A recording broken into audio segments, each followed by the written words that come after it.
Hello, everyone. Thank you so much for joining us today. My name is Kate Gibson, and I'm the Associate Director at the Bill Lane Center for the American West at Stanford. We want to start with a recognition that Stanford sits on the ancestral land of the Muwekma Ohlone tribe. This land is of great importance to the Ohlone people and has been since time immemorial. Consistent with our values of community and diversity, we have a responsibility to acknowledge, honor, and make visible the university's relationship to Native peoples. I'm very pleased today to have Carolin Görgen here with us. She's a historian of photography and the American West. She is an associate professor of American Studies at the Sorbonne and was a Fulbright visiting scholar at UCLA. Today, she'll be discussing her book, The California Camera Club: Collective Visions in the Making of the American West. The book examines the history and cultural significance of the San Francisco-based club, which not only shaped the careers of the likes of Ansel Adams and other famous photographers, but perhaps more significantly, it shaped the cultural imagination of California and the American West as photographic territory and fostered collaborative outdoor practices. We're especially excited to have Carolyn here because her book, her research made extensive use of the California Historical Society archives, which, as some of you may know, the Lane Center and the libraries recently collaborated to have the collection come here to Stanford. And so this is the first of many California Historical Society events that we're hoping to have with the Lane Center. So I want to thank the libraries for hosting us and thank Carolyn for being here, and hope you can join me in welcoming Carolin Görgen.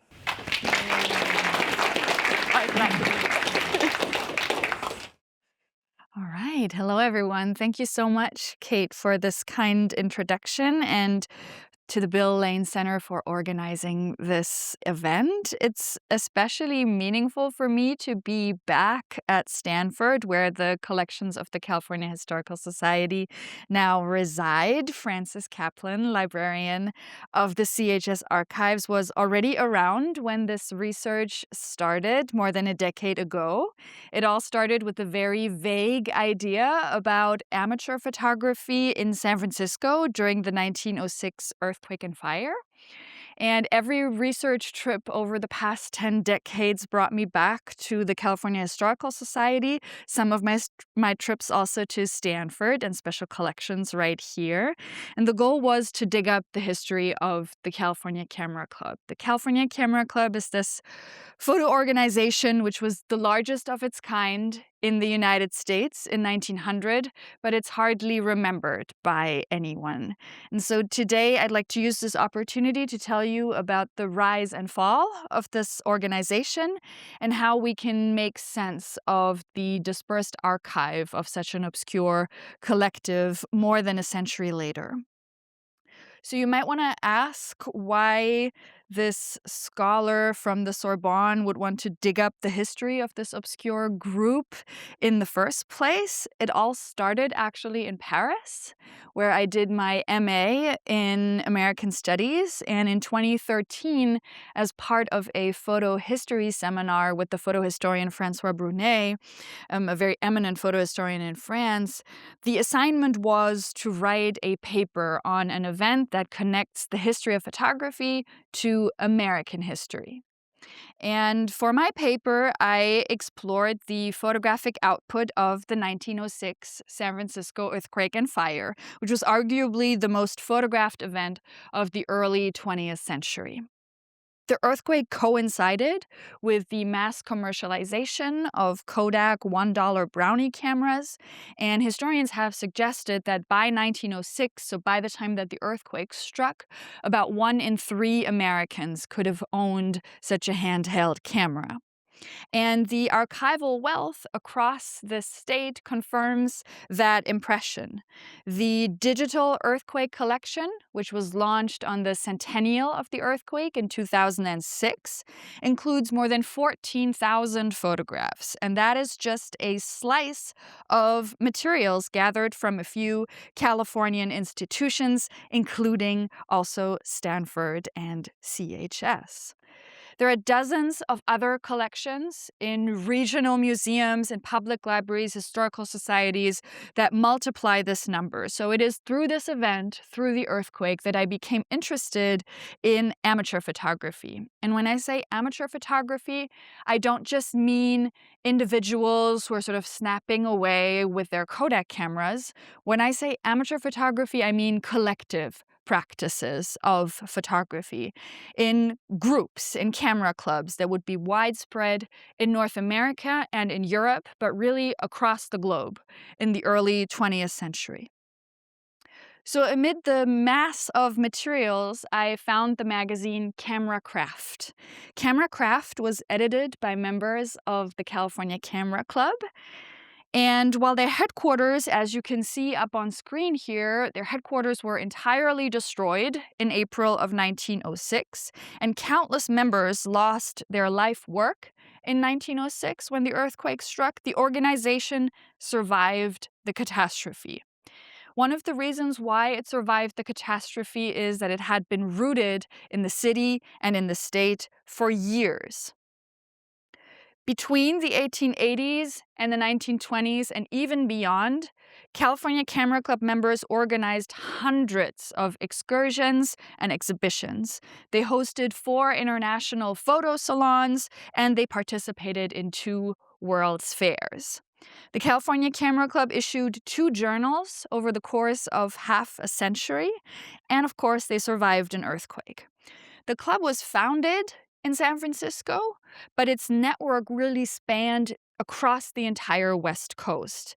The Camera Club had ties to photographers up in the Pacific Northwest and photographers down in the Southwest. They had close ties to Western artists, investors, politicians, and environmentalists in the city and along the coast. So, for an organization like the California Camera Club, which had more than 400 members at some point, I argue in the book that we need to shift the focus towards the regional condition that inspired this kind of photo practice. So, some of the questions that I ask in the book are: what did it mean to be a member of this collective at a time when photography became increasingly accessible? And in turn, how was the image of California, with its history still very much in the making at that point, how was the image of the state shaped by this growing community of photographers? And then I'm also thinking about long-term histories here. How did these collective practices influence Western photography in the long run? So before diving into the club's chronology with you, I want to insist on just how understudied this period of the turn of the century still is in American photography, and that regards both camera clubs and the American West. And let me start with camera clubs. So research on camera clubs in the United States remains dominated by the elitist New York photo secession. The New York photo secession was founded by the famous photographer Alfred Stieglitz in 1902 in New York City. And members of the photo secession quite successfully were on a quest to establish photography amid the fine arts. And it is really through the fine art lens that camera clubs have since been almost exclusively studied. The photo secession has generated new research since the 1970s, so for more than half a century now, and it still seems as though the Stieglitz Circle, the photo secession, remains the only club that is really worthy of scholarly consideration. Although, at the same time, in these early years of the 20th century, there were some 100 other clubs active across the United States. And so, as you know, I'm a scholar who's based in Europe mostly. And in European scholarship, we've seen over the last decade or two very interesting research on camera clubs that looks at those organizations not through the fine art lens, but really considers instead camera clubs as social and political organizations. Social and political organizations that are rooted both in a regional environment of their town or city or county, and at the same time in a rising nationalistic environment of the early 1900s. Both scholars whose works are up on screen here, Elizabeth Edwards and Christian Joschke, they have looked at camera clubs in Great Britain and in Germany, respectively, as the so-called imagined communities. This is a term that's borrowed from Benedict Anderson. So, looking at the extreme diversity of California Camera Club materials in San Francisco, I realized that formal labels such as photography as art or pictorialism simply don't work in the Californian case. They don't do justice to the singularities of this regional environment of the American West. And this then brings me to my second point, which is the traditional history of photography in the American West. To this day, this traditional history of photography remains very much a succession of master photographers. One exhibition catalog called it From Watkins to Weston. Again, for the past 5 decades, there have been numerous exhibits, catalogs, biographies on these so called photographers of genius. This includes Carlton Watkins, Edward Muybridge, Ansel Adams, and Edward Weston. All of them men, all Euro Americans, and more often than not, all of them are portrayed as loners who are venturing out into nature. But photo archives across the American West really show that photography in the region was rarely a lone undertaking. And the pristine print on the museum wall that is so beautiful and that we're so used to, that is only a very small fraction of a much broader range of photo objects that were made out west. So, the vast majority of photographic objects in my book, including prints, periodicals, lantern slides, albums, catalogs, correspondence, these objects are not housed in fine art museums. You won't find these in any of the fine art institutions. Instead, these objects are located in more locally rooted institutions like the Bancroft Library on the UC Berkeley campus, the California Historical Society collections, of course, or the photo collections at the San Francisco and Los Angeles public libraries. These institutions, for the most part, all predate the founding of Californian museums, and they demonstrate the degree to which the club's practice was interwoven with the history of the city and the state. And the club's roots are not just expressed in their photographs of place, in their photos of California and the American West. But if you look at the backs of their prints, for example, you will see a large number of stickers from other local camera clubs across the region. You will find also photo albums that circulated across many hands over time. Or you will find lantern slides like the one on the cover of the book that were projected in theaters and sent then across the country. So, from the California Camera Club's point of view, photography is so much more than just a print. From the time that California became a state in 1850 during the gold rush, the medium was present. Marnie Sandweiss, of course, famously argued that photography and the American West came of age together. The two grew together. And by the 1880s, more than 1,500 men and women were working in the Californian photo industry. So this was a very vast image market that catered to local and national audiences. Local residents across the American West desired to picture themselves as these new settlers of this new place, while at the same time, national audiences on the East Coast and elsewhere were also thirsting for images of the American West.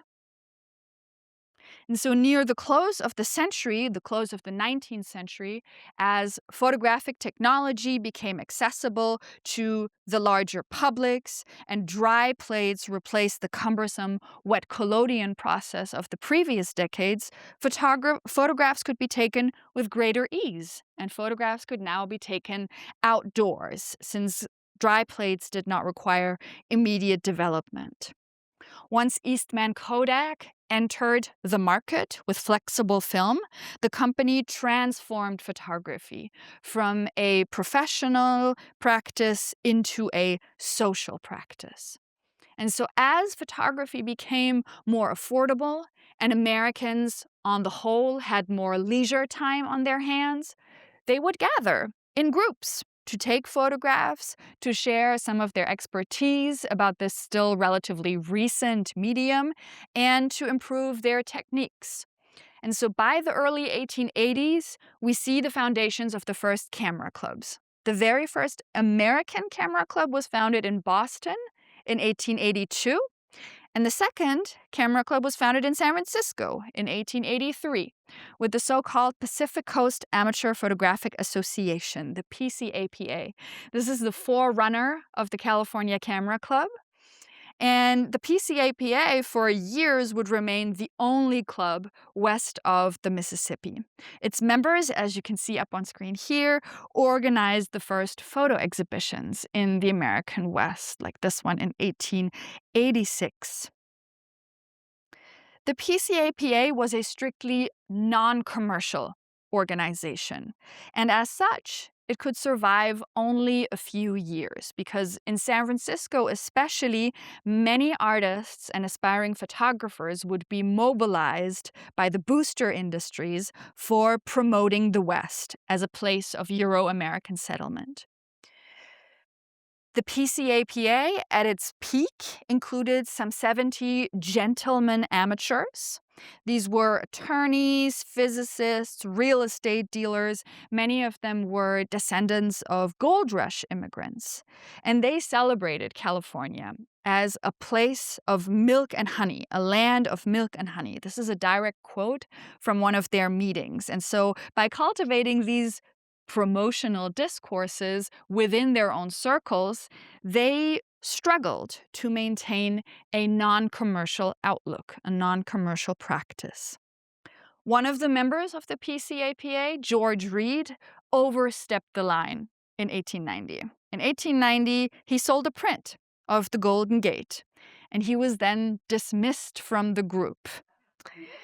And so in reaction to this exclusion, George Reed would go on to found the California Camera Club. He founded the California Camera Club in March of 1890, with his ranks then open to professionals and to women. And Reed was joined by a number of then notable professional photographers, including Howard Tibbets, who was the official photographer of the Southern Pacific Railroad, or local professional photographer Oscar V. Lang, who is pictured here in this very rare portrait on the left. So the embrace of this photo scene in San Francisco by the club was unprecedented.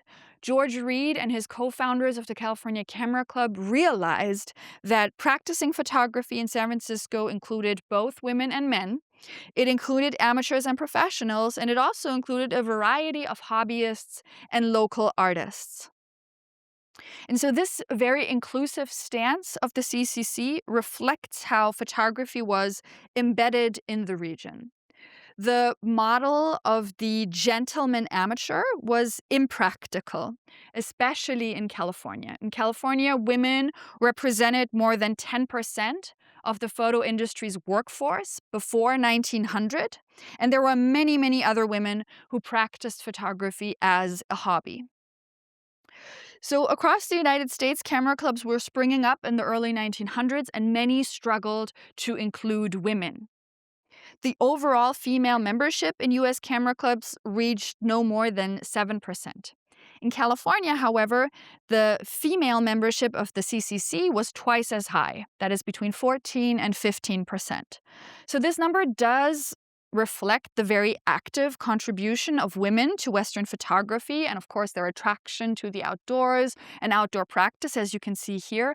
But it needs to be taken with a pinch of salt because women, mostly white women, would not take up any meaningful leadership positions for many more years.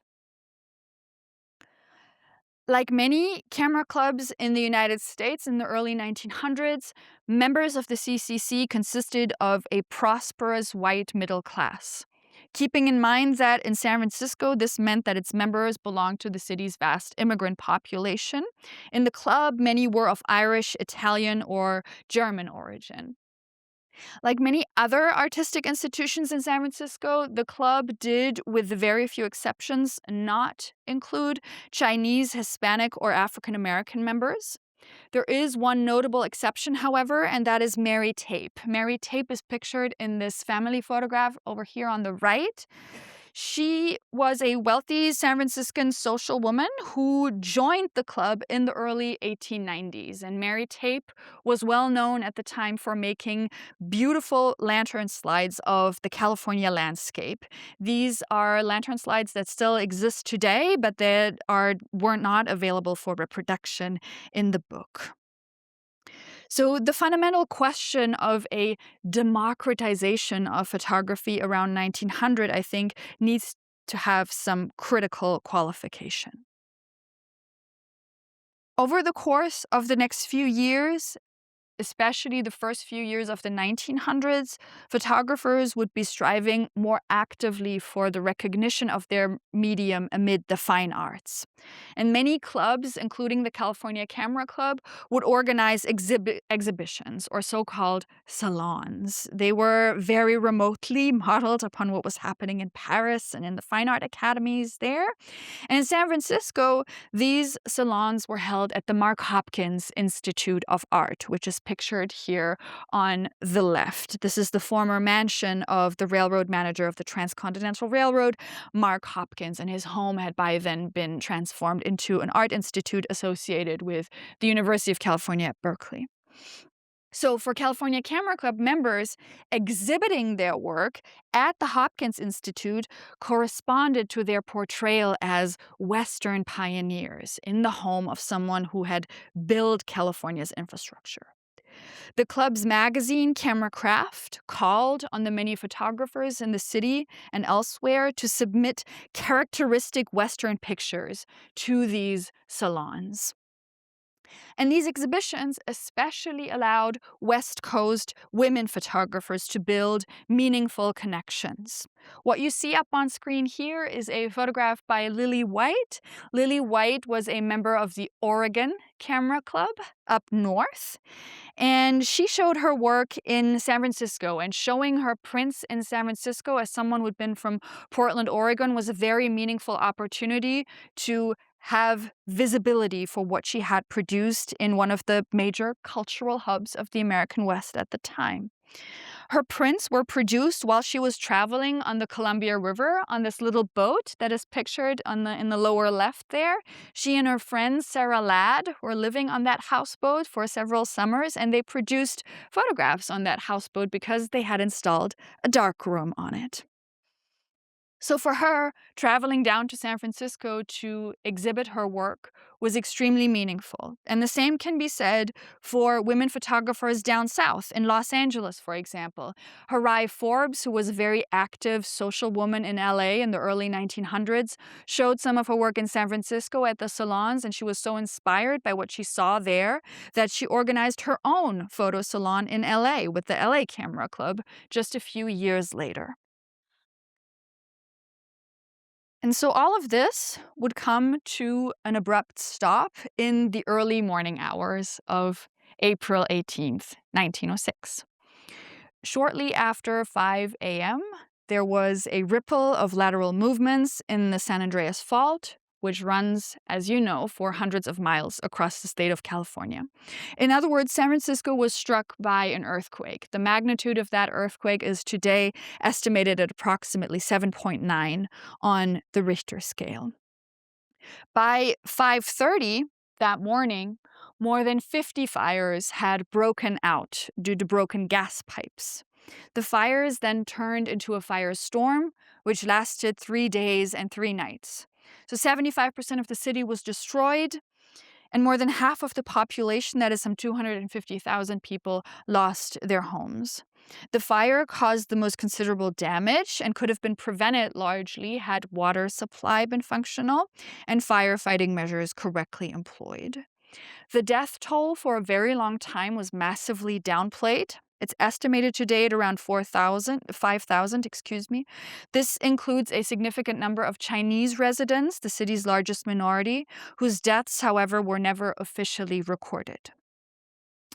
The earthquake, as you can imagine, marks a rupture in the history of the California Camera Club. And to me, of course, it represented a significant challenge in trying to make sense of the club's scattered archives. Shortly after the tremor, the editor of Camera Craft was the last one to see the club rooms in the Academy of Sciences in downtown San Francisco. And this, again, is the hollowed out facade there on the right of the Academy of Sciences. He described a few months later that he had smelled a strong smell of gas in the club rooms. He had just enough time to secure a small camera before having to leave the building. Across the city, also, photographers watched their entire collections burn. One was witnessing the dynamiting of his home, and another recounted the loss of over 2,000 negatives. The region's older photographers, like Carlin Watkins, who is pictured here with the cane, being escorted out of his home, those older photographers also faced significant losses.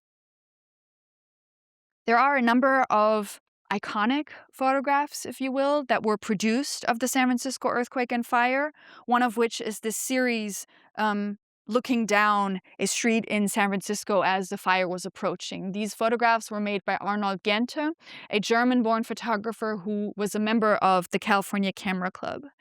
Arnold Gente captured this diverse group of San Franciscans, African Americans, Asians, Euro Americans, witnessing the event together. Such depictions, however, are extremely rare.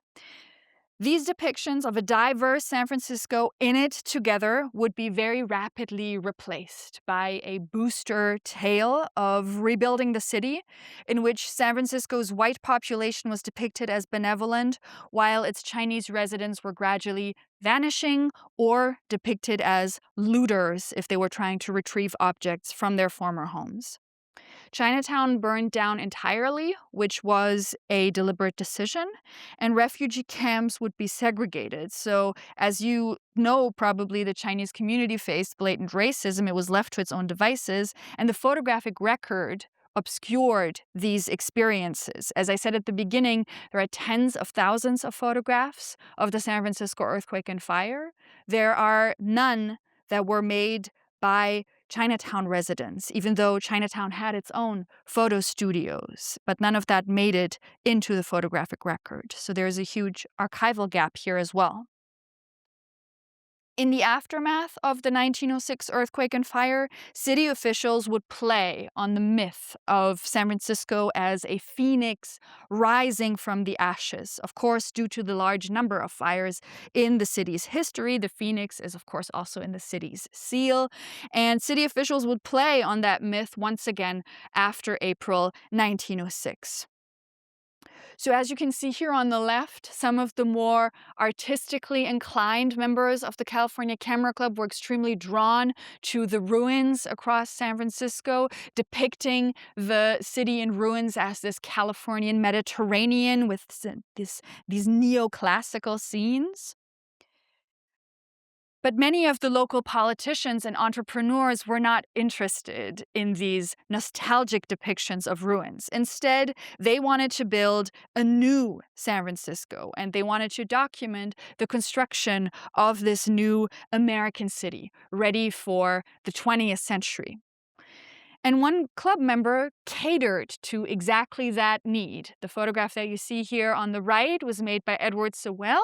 Edward Sewell was a long-standing Camera Club member, and he compiled 4 albums for former Mayor James Phelan. And these albums systematically documented the city every April between 1906 and 1909, so tracing the rebuilding of the place. What we see up on screen here on the right, the building that I've circled in orange, this is the commercial building in 1909, once Market Street had almost been entirely rebuilt. And on the roof of that building, the California Camera Club would have its new headquarters. It had its own penthouse on the upper floor. So as you can imagine, this new prime location cemented the club's position as the foremost photo organization in the city. And so, to revive their practice and to once again fill the club archives after so much had been lost, members returned to Yosemite.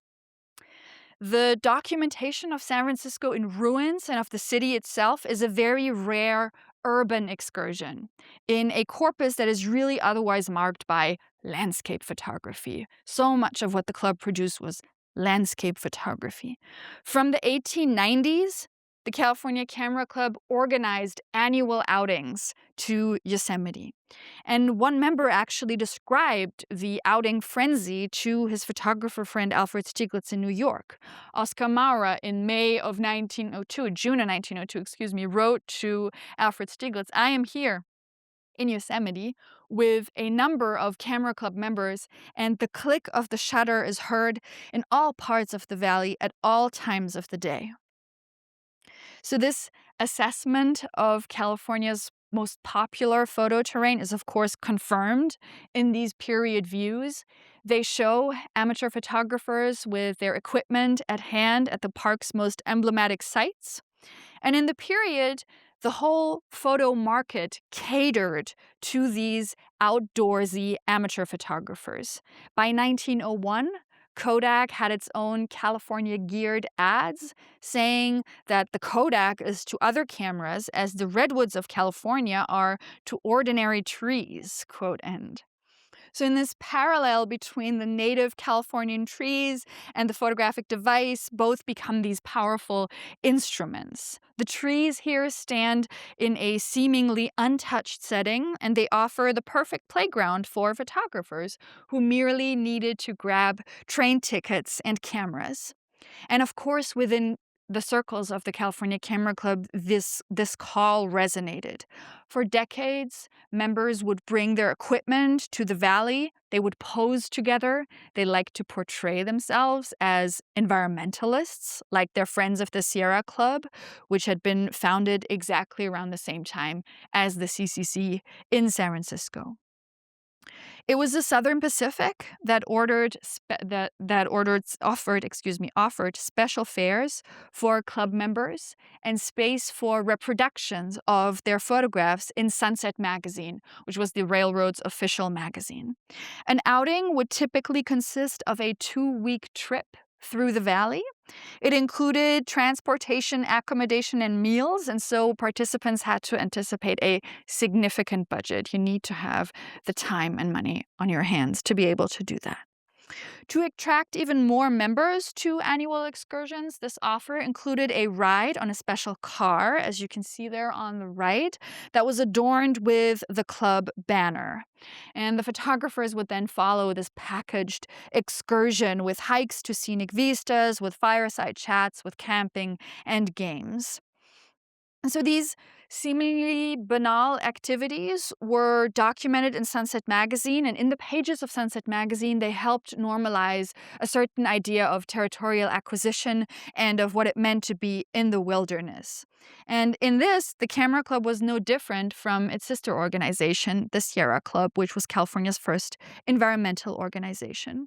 So in the book, I included a chapter on these excursions in which I relied on some of the recent research in the environmental humanities to probe this idea of Californian photographers as environmentalists by thinking about the ecological footprint of this kind of photo practice.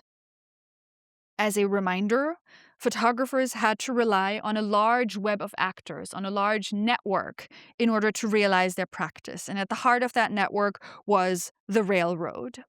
Despite their claims of being nature enthusiasts, Californians, of course, directly benefited from the massive territorial expansion of the railroad.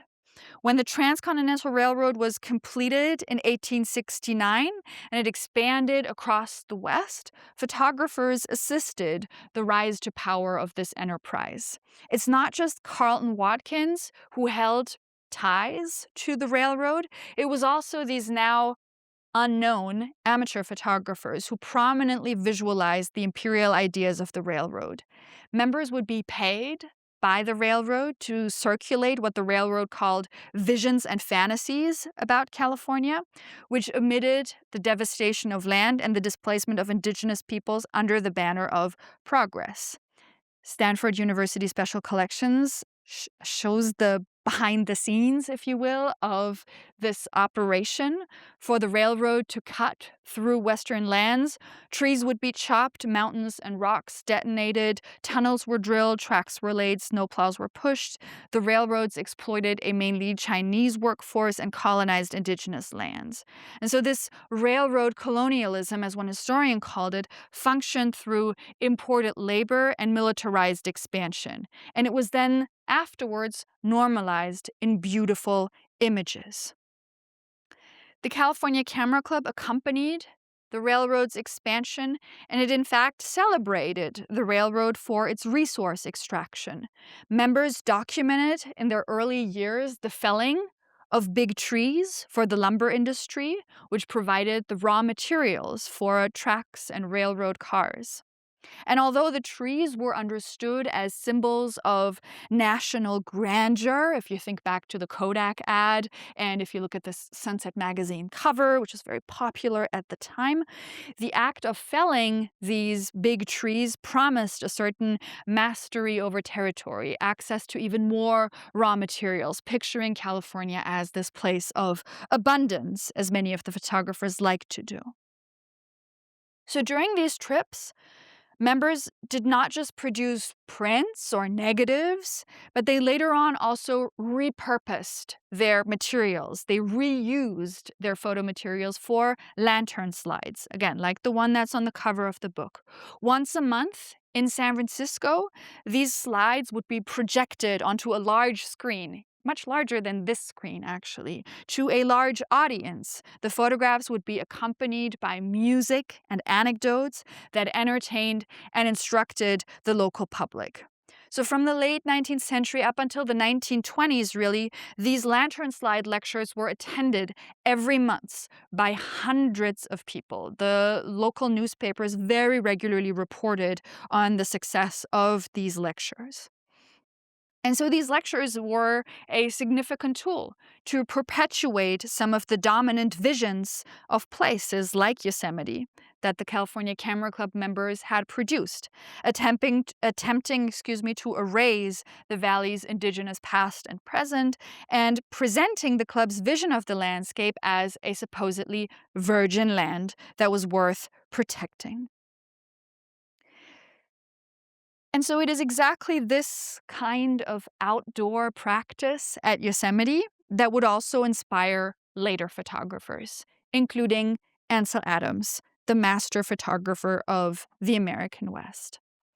Before becoming the widely praised artist he's known for today, Adams, who was born in 1902, started out with the California Camera Club. He first saw works that were made by the California Camera Club at the Panama Pacific International Exposition in San Francisco in 1915, when he was just 13 years old. And up on screen here, you have, of course, a poster of the Panama Pacific International Exposition, but on the right, you have one of the first photographs taken by Adams when he was a 13-year-old Kodaker on the fairgrounds in San Francisco. So at the occasion of this World's Fair in 1915, San Francisco celebrated the rebuilding of the city in less than 10 years after the earthquake, and of course also the recent construction of the Panama Canal. This 1915 fair was also the last hooray of the first generation of the California Camera Club.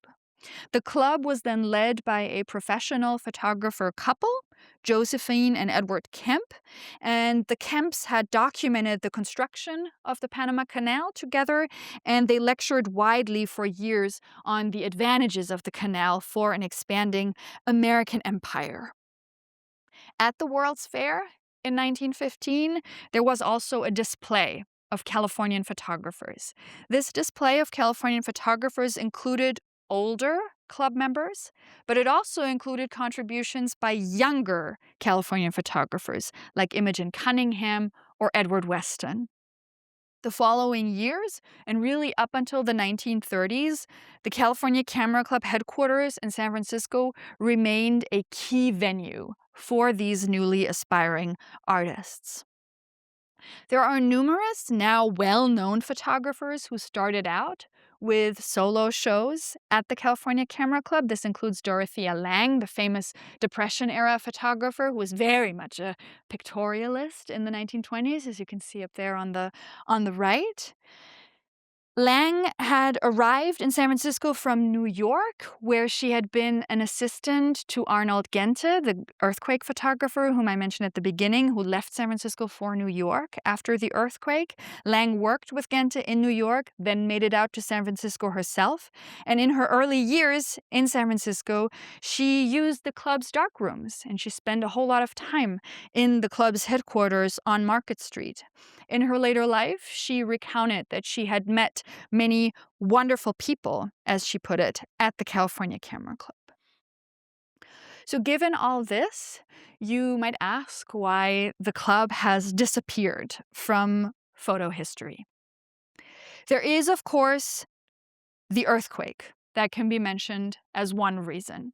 There's a wholly incomplete archival record of the club. There are hundreds of objects pre-1906 that have been lost forever. And then, of course, there are hundreds of other objects that are dispersed across collections in the American West, or objects that I don't even know of. But the disappearance of the club also has to do, I think, with the ways in which American photo history has been written. Striving to establish photography amid the fine arts, Alfred Stieglitz, whom I mentioned at the beginning, but also Ansel Adams from the 1930s onwards, deliberately excluded camera club productions from the emerging photo departments at local museums. So it's very common now to see photographs exhibited in museums and fine art institutions, but in the first half of the 20th century, photography was only very gradually admitted into museums. In San Francisco, Ansel Adams himself advised the San Francisco Museum of Art on what to acquire. And in the interest of the fine arts and a fine art narrative of photography, camera clubs would be discarded from those histories. Camera clubs were amateurish. They did not fit the art historical canon of these photographers of genius.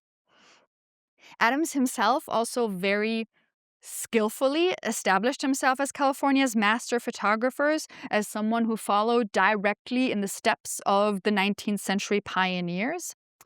He told historians time and again that when he visited the 1915 World's Fair in San Francisco, again as a 13-year-old Kodaker, he had found the Camera Club show dreadful. In his later years, he also referred to California Camera Club members as, quote, these damn Camera Club people with hideous taste. So what bothered him so much? Well, there is the far-reaching network and the technical expertise that the Camera Club had built for decades, long before he was born. Adams himself said that he was irritated by the fact that they knew their stuff so well, technically. But he was likely also bothered by the messiness of this organization. The California Camera Club had, again, at some point more than 400 members. This included many an ordinary amateur who simply wanted to take some good snaps at the beach or photos of their cats. Camera Craft has plenty of photos of cats, actually, in the first years. It's worth taking a look at them. And so the messiness of camera clubs makes it so that many questions remain unanswered. I cannot tell you who took the photograph on the cover of the book, nor can I identify the sitters. And I have tried. There are no official club archives. There are only very few membership lists, and there is no mention of when the California Camera Club officially ended or disbanded. And this is also what I think makes the beauty of it. Camera clubs very much complicate the notion of individual authorship. Photographic objects, like the ones that are made by the Camera Club, were made by networks of practitioners and suppliers. These objects are embedded in far-reaching production chains that are circulated far beyond our reach. And in their own ways, I find that they provide smaller and messier perspectives on the epic history of the American West. Thank you.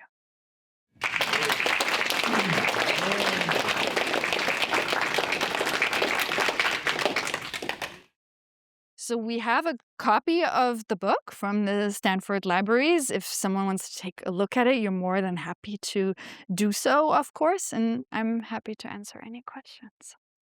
Yes.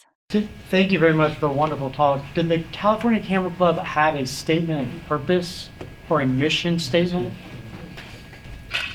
It had several of those over the years.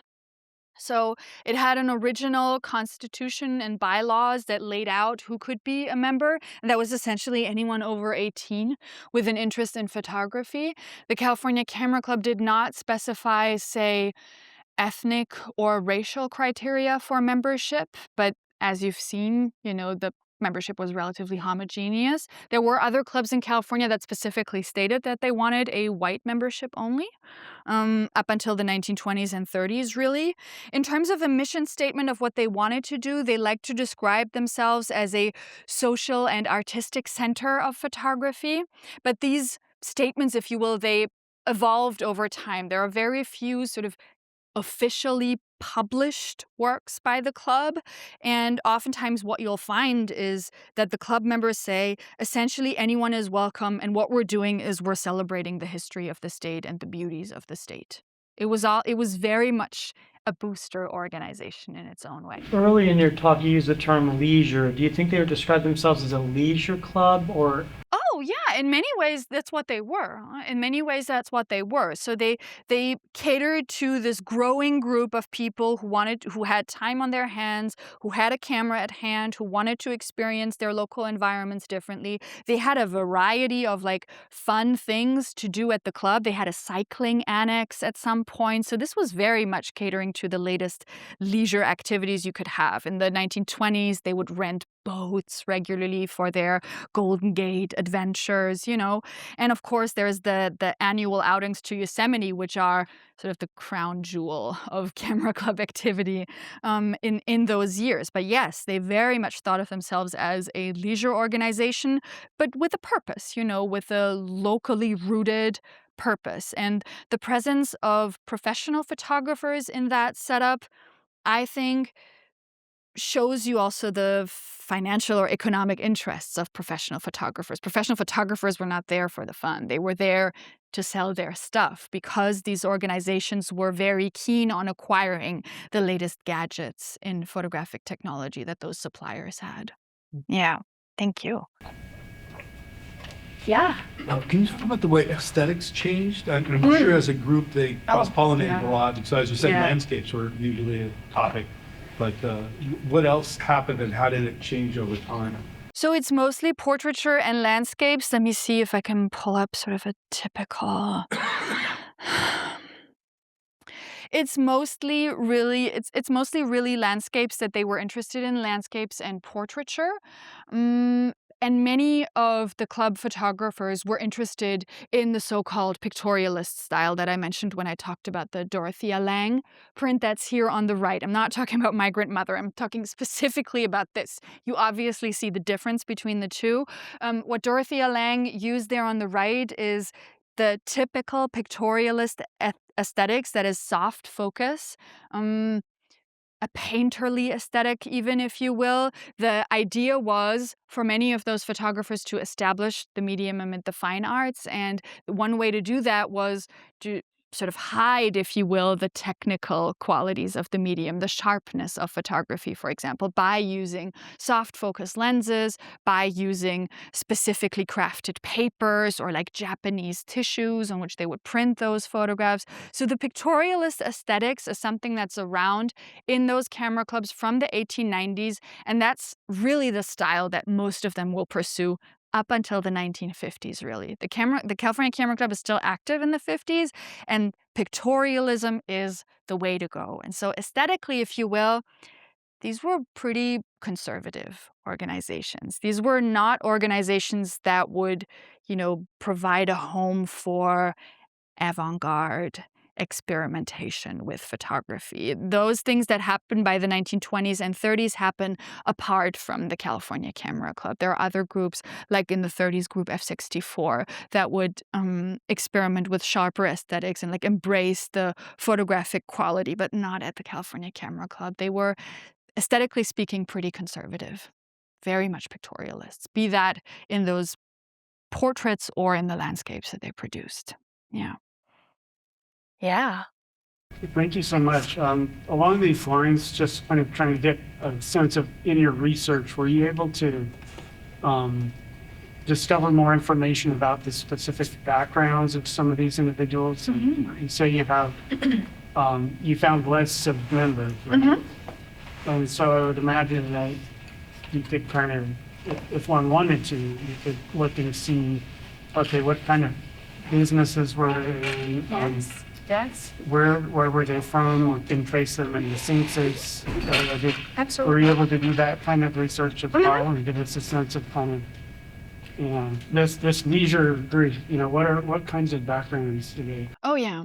So that's an important question because, as you said, there is the collective aspect, but if you were to go into any of these Californian archives or institutions saying I'm looking for material by the California Camera Club, you'll only find very little collective productions. And so what I found was that it's individuals who make up the collective. And so I would go through the pages and pages of camera craft and elaborate my own list of people who in that first generation of the club were influential. So Camera Club would come out every month, and every month there would be reports on what the CCC had been up to. And so I would write down the names of those most influential figures. And then with that list of some 50 names, I would go wherever the archives would take me, especially in the Bay Area, to look those people up. And so one reason why I'm pulling this slide up is because these two men, Oscar Lang and Howard Tibbets, were some of the most fascinating characters in that early history of the club.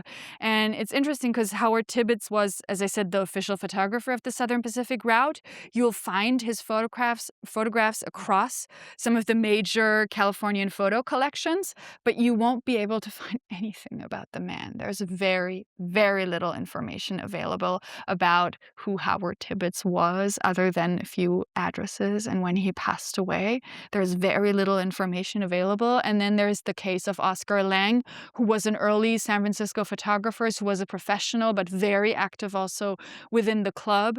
The Bancroft Library has a lot of his personal materials. He was very much involved with UC Berkeley at the time. He also was friends, as you can see from the person who took the photograph, Laura Adams Armour, who was a photographer based in the East Bay. So that's how you can sort of try to trace the itineraries of these photographers and who they were friends with, because even from the reports, it's not always clear, like, who are they partnering up with? Do they really know each other? Like, who is attending these meetings? And yeah, it's a lot of like pulling together information from a variety of sources: local newspapers, Camera Craft, Sunset Magazine, Ancestry.com, those kinds of things. Yeah. Yeah. I mean, I'm not able to come up with, detailed biographies for most of these practitioners, really, but I've been trying to sort of navigate their lives around this shorter period of the club, 1890 to 1915, to see how they were all like tied together. Yeah. Thank you. Yes. Did you find any connection? You mentioned Edward Weston, but did you find any connection to the Carmel area artists? And I was kind of thinking of Weston, Lynn Bullock, and Tina Madai. I was under the impression that Tina Madai was someone that Edward Weston had befriended and photographed, but I didn't understand that she was an artist in her own right until the New York Times did a beautiful Yes, she finally got her due. Yes, yes. So Edward Weston was involved with the California Camera Club, but very early in his career. So he showed photographs at the 1915 Panama Pacific International Exposition. That was one of the first times, I believe, he showed his photos in this very public-facing setting. And then he had a series of solo shows at the California Camera Club in 1917, I believe, and then again in 1921. And one of those shows in the early 20s is with Marguerite Mather, who is his girlfriend before Tina, I believe. I'm not familiar with all the private details of Edward Weston's life because he had a variety of photographer girlfriends who were all very accomplished photographers in their own rights. I don't know. I have not seen any Tina Modotti exhibitions at the California Camera Club. I know that Weston showed with Margaret Mather in the early 20s, but then he also sort of disappears, and they get to found their own organizations by the late 1920s and early 30s because they realized that the California Camera Club as this very social club is not a group that would be friendly to them in their more experimental styles. Yeah, so it's really just the very early years where the camera club is useful to sort of jumpstart these careers because the camera club has great dark rooms, it has the latest materials, the camera club has rooms for exhibitions, for solo shows. There's the case of the Southwestern photographer Laura Gilpin. The Eamon Carter has a lot of her collection, and in her correspondence I found a sort of back and forth over the years in the 1920s when she tried to track down the secretary of the California Camera Club to have a solo show there. She wanted that. She wanted her work to be seen in San Francisco. Where could she do that? Well, in the rooms of the California Camera Club, because that's where people would go. They would use dark rooms. They'd see what's on in the exhibition room. They would also look at the latest photo magazines because the club had all of these subscriptions to the latest photo literature. So it was very much a platform for those aspiring photographers that we know today. They wouldn't really be able to build their careers proper within that. Yeah, it's just the start. Thank you. Yeah. Thanks so much for this. I've always been a big fan of Martha Sandweiss's book, and it feels like it's carried forward some of the work on amateur photography from that. I wondered about the part about kind of the environment and the relation to the railroad. Just because, I mean, the period you're covering is pretty long, and America's relationship to nature changes a lot in this period, and the idea of what progress is, it could mean unconstrained capitalism, or it could mean, regulating the railroad. And I mean, just thinking of, California artists like Frank Norris is writing The Octopus in this exact period. Yes. Or, someone like Muir has a very conflicted relationship with empire and nature and native peoples that's very ambivalent. Yeah. And so it's a short talk and a lot you're summarizing, but I wondered, I mean, are these people who are thinking about conservation that are, might think the Spanish-American War was a bad idea, it's not universal assent for, expansive American empire? Is there another story here? That's a very important question. So I try to cover that very ambiguous camera club and environment territory in the 5th chapter of the book, where I'm looking at this ecological footprint of those outings, because I was so frustrated at some point with just these beautiful landscape that they're producing over and over again, and that they're saying, we want to celebrate the beauties of Yosemite, but what's really behind that? And I'm really interested in looking how the pictures were produced, what got them there, what were the infrastructures that were necessary for their practice to take place in that environment. And yes, they're all part of that San Francisco circle where railroad guys frequent environmentalists like John Muir, who frequents Camera Club members in turn. And I think all of them are relatively conflicted about this, because on the one hand, there's this desire to preserve or protect these beautiful landscapes because they're beautiful, right? And then on the other hand, there's also this desire to make them known. But if you want to make them known, then you have to bring people over there. And the California Camera Club was the prime organization to bring hundreds of people to the valley, right? As one of the photographers wrote. And I find it fascinating, particularly in their relationship with the Hetch Hetchy controversy, like the water supply for San Francisco. Many of them had been through the earthquake. They knew what it was like to be in the burning city. And so they were very much in favor of building the Hetch Hetchy Reservoir. They even sent a statement to the U.S. Congress during those discussions of the Raker Act saying, we're members of the California Camera Club. We are interested in protecting the beauty of the environment. And thus we're for Hetch Hetchy, which is this sort of weird logic. But at the same time, to them, it was a way of saying, yes, let's use our resources wisely, and protect to a certain extent the environment in that way, in a sort of a long-term perspective. And then, of course, and I did not address this in the talk, there's also the question of photography's own resource use, because the photographic medium relies on a whole variety of elements that are sourced also partly in the American West, gold and silver from the earliest processes onwards. Some of the Kodak papers in the 20th century would be produced in paper mills in the Pacific Northwest, so trees would be felled for that too. And then Kodak, of course, builds its entire Kodak Park system in upstate New York, which just dumps and dumps chemicals and other remnants of the factory into the waterways there in upstate New York. So there is this whole other environmental history of photography that takes place far away from California, but that is also in a way entangled with their environmental visions. And through their practice, I found that they were very much in line with sort of the Muir view, even though Muir wasn't in favor of Hetch Hetchy. I think in general, they had this common understanding of protecting the landscapes for their beauty, and in the process attempting to erase other forms of stewardship, of course, as was common in California at the time. Yeah. I hope that answers the question to an extent. Thank you. Yes. Is there, I know that they had the dark rooms, they had the exhibition rooms. Did they offer classes? Yes, they did. The California Camera Club did offer classes. I'm not sure about the very beginning. I would assume since in 1900 they had 400 members, there would be no way that 400 members could attend the club rooms at the same time, right? But they had a very hands-on approach to photography in the early years of the club. They would have demonstration nights where they would have someone come in, like a Kodak West Coast representative, to demonstrate some of the latest materials. Professional photographers, again, were very eager also to show off their supplies in the club rooms and sell them later to their potential customers and fellow club members. And then by the 20s and 30s, when the club really becomes this huge social organization, they launch in the 30s the Summer School of Photography in San Francisco, which runs for several weeks and is open to anyone who's willing to pay the dues. I don't think it was that expensive. I'd have to look that up in Camera Craft.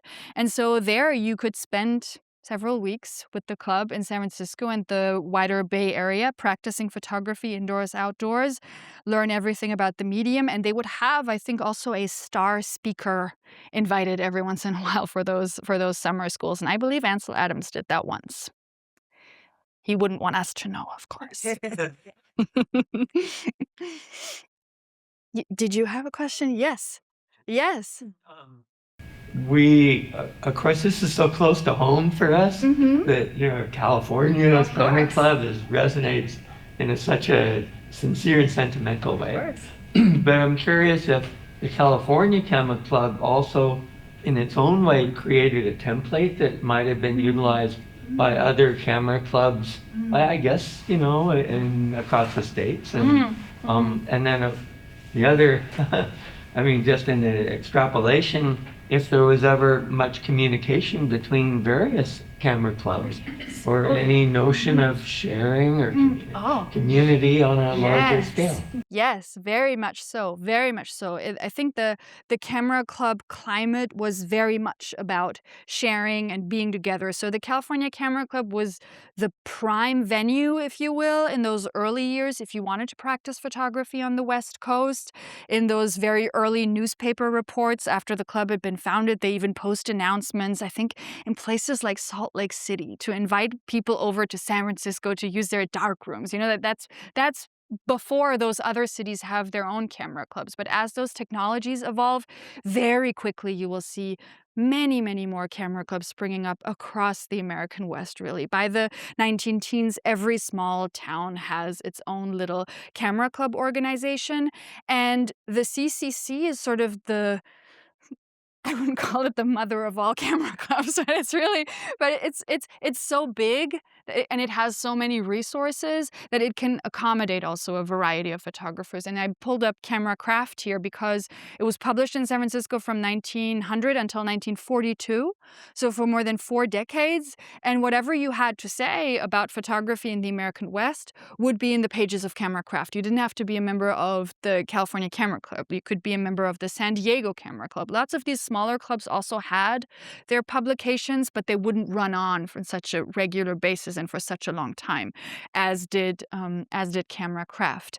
And one other thing that I found, like, about the spirit of community of photographers is after the earthquake and fire in 1906, the other U.S. magazines, photo magazines, write about what happened in San Francisco and about the many California Club members who lost all of their materials and their personal archives and belongings. And so there is this effort on the part of East Coast and Midwestern camera clubs to rally support for the CCC, to send like film and plates and tripods and whatnot over to San Francisco to help the California Camera Club get back on its feet. They would have nights, like lecture nights, where the benefits would go to the CCC. So it's really a nationwide or even a transnational network at the time. There are camera clubs, of course, as I said, also in Europe, and especially between the North American clubs and the European clubs, there's also some communication. There were magazines that were relatively short-lived, but something like Camera Obscura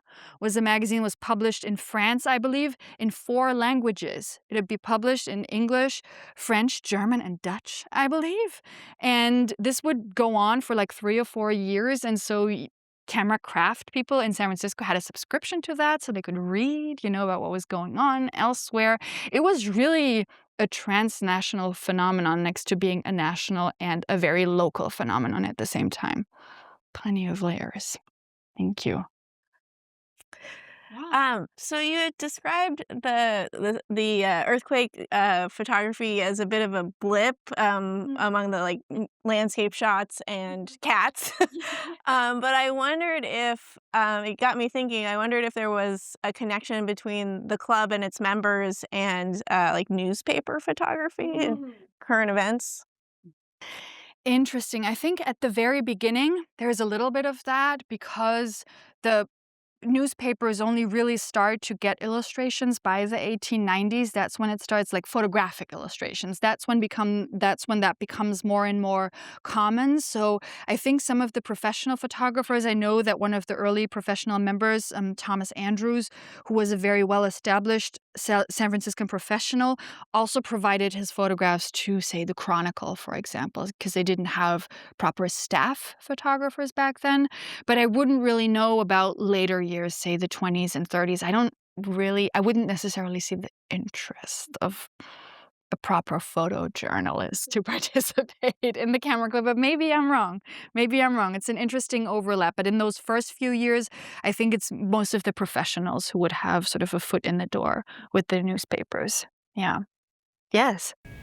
You mentioned Muybridge Yes. early on, other than Leland Stanford's horse, and the fact that his human models were Caucasian. His motion studies are kind of outside of culture and time. And yet you mentioned him in this context. How does that fit in? Oh, I mentioned him in the context of the traditional histories of photography in the American West. He is part of that set of figures whom we know a lot about: Carlton, Watkins, Edward Muybridge, and then a little bit later on, Adams and Weston. And this is just an example of one of this set among the set of four figures in particular whom I believe we have heard a lot about when it comes to Californian photography. And if you look at their careers, like Watkins and Muybridge near the end of the 19th century, there's really not much that gets produced on their part anymore. And then Adams and Weston only really pick up in the late 20s and 1930s. And so there's this huge gap in between. And for me, that's where the CCC comes in. Yeah. Thank you. Yeah.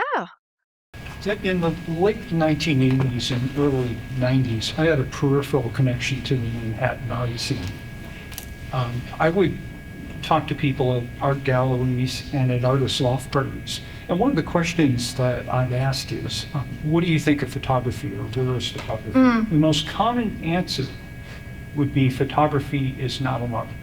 Yeah. So you touched on this a bit in the presentation. I think in the West, it seems to me it's always really been thought of as a fine art, for the most part. But the East, there's been reluctance. Do you have any sense as to when photography crossed that chasm? Yeah, that's an important question. So I think since those Western landscapes that we've seen that are produced by Watkins and others so early on, since they are so beautiful, like, these 1860s views of Yosemite, you would think, of course, this was an art back then, right?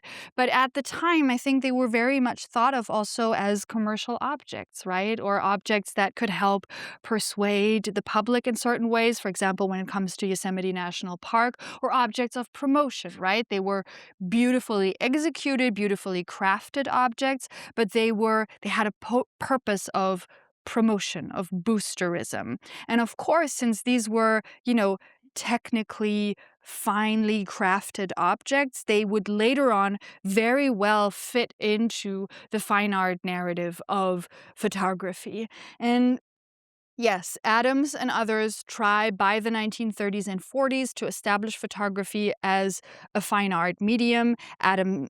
Alfred Stieglitz, had tried to do that prior to him, of course, by donating the works of the photo secession to the Metropolitan Museum of Art, a proper artistic institution, not MoMA, right, but really the Metropolitan, along with the European masters and all of these other objects that are housed at the Met.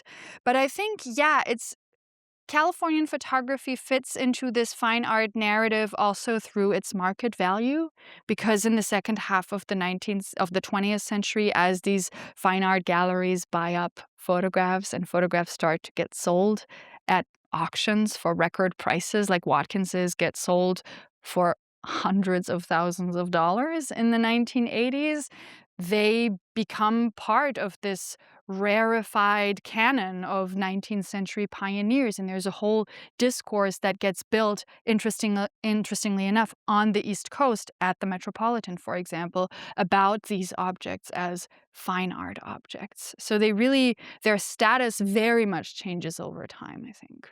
Yeah. Yeah. And the Western American photographers are, I think, crucial to the fine art narrative of photography. It's really the Californian photographers that shape this canon of photography as art. Yeah. But it's just a cherry-picked canon. That's what a canon is. It's a cherry-picked selection of a few very select artists who fit that narrative. Yeah. Yeah. Yes. Any reflection on the modern moment where we've gone from everyone now has a camera, everyone's a photographer, we're flooded with photos, to an AI area where even our president can mess with images quite freely and kind of have gone to a post-photographic, world. I mean, when you see everything that's happening with photographs now, any reflection from? Oh yes, I didn't talk about that in the conclusion, but I have included an additional slide. There is a resurgence of camera clubs, believe it or not. So in the early 21st century, when really digital photography takes over, we see this return to analog photography, right? This ties in with the material turn, right? Material culture studies. There's an interest as things become immaterial, there's a renewed interest in the stuff, in the materials themselves, right? And in California, interestingly enough, I think it's from the 2020s onwards, like really very recent development, we've seen a resurgence of camera clubs that are coming back. And I think that is a certain way of course, going back to analog photography, of building a community together. And I'll say a little bit more about that in a second, but also of dealing with this flood of images. And like, I'm the first who's guilty of this. Like, if you look at my phone, I have 40,000 photos of my phone. I'm never going to look at those again. If I were to lose them, I'd be very sad. But there's something to be said about quantity here, and I think getting together as a collective in California, practicing analog but also digital photography, not making 100 photographs at a time, but just several that can be also put up on a wall and discussed then later. I think it allows you to slow down in this era where everything's just accelerating. And what I find so beautiful is, I talked to you about some of the exclusionary dynamics of the California Camera Club, the historical California Camera Club. And there's someone who revived the CCC. They called themselves the San Francisco Photo Collective, and they've now sort of renamed themselves the California Camera Club. And they think of themselves as this very inclusive organization, not just gender, but also, of course, racially and ethnically speaking. And then there's other organizations in San Diego, for example, Not Your Grandma's Camera Club, that is specifically a club that caters to photographers who identify as trans persons, for example. And so I think that's a very, meaningful way of bringing back the quirky camera club, and of also dealing with images in this era where there's just a flood of photographic images, whichever way they were produced. Yeah. So I was wondering, what was your interest in, taking the time to take such a deep dive on this particular topic? Mm-hmm. And what's interesting to you in photography in general, I guess? I'm really interested in the variety of material supports that photography produces. I'm much less interested in, say, beautiful prints of Californian landscapes, for example. I'm much more interested in the many other material supports that exist for photographs, for example, albums or lantern slides, again, the one that's on the cover. I love just the many ways in which photography can be mobilized for such a variety of different purposes, and how those images then also take on a new meaning whenever they exist on a new material support. And especially with Californian photography, I find that particularly inspiring. And that is an outgrowth of what I've seen from the California Camera Club, because they were just so, creative in making their photographic objects, be that sort of an annotated album, a photo magazine, a lantern slide, another photo album that you can leaf through, that you can pass on to someone else on your lap. Of course, now that those objects are in the archive, we lose sort of the oral dimension of this. But I'm really interested in the material quality of this. Yeah. Thank you. All right. Yeah. Thank you.